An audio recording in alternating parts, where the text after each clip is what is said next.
I believe that social justice warriors takes away a person's right to be a self-advocate. To advocate for oneself is a valuable skill. It's not something that should be looked at or looked upon like it's not a valuable skill. It is. Back when gay rights was an issue in the United States, as in gay marriage, the only people, in my opinion, that should have actually stood up and said, we want to be married, or either was A, gay people, and B, people that directly supported their cause. Like people that actually went to the rallies, went to the speeches, actually wanted to advocate laws, actual activists, not keyboard warriors. If you're standing behind a keyboard, or you're thinking that, or you won't listen to the other side's argument because, I'm gay, so I'm automatically right. Like, this is just how it is because it affects me and da da da da da.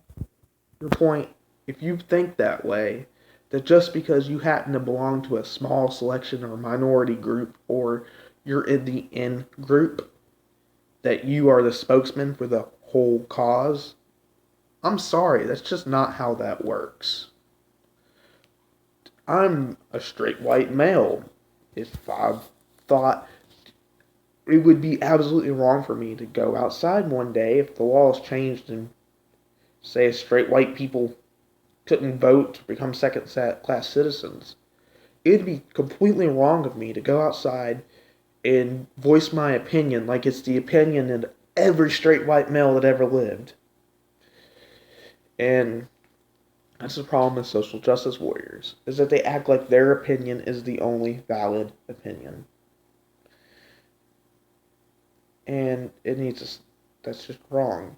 Another one is that social justice warriors adopt terms that would have been popular in the 1950s. For example, people of color.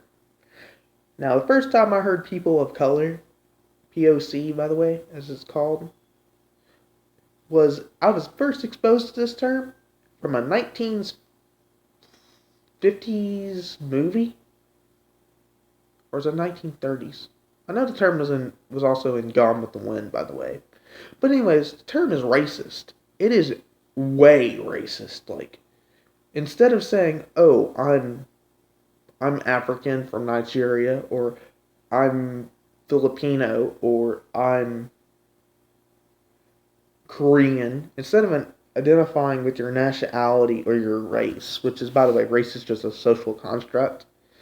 There isn't an actual. It's so fluid, by the way, that nobody can actually point on a map directly and be like, this is where this race ends and this one begins. It just doesn't exist. They flow into each other.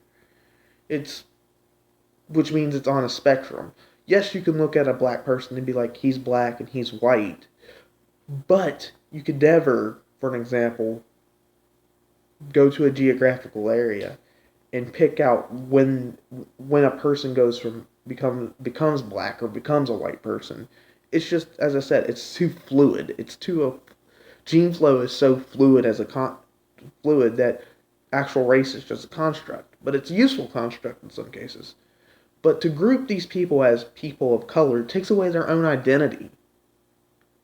They can no longer Social justice warriors would rather you be identified as a person of color than your actual race or actual cultural and ethnic heritage. They want to take that away from you, which is wrong on so many different levels. It is just, as I said, the whole people of color was appropriated from racism from the 1950s.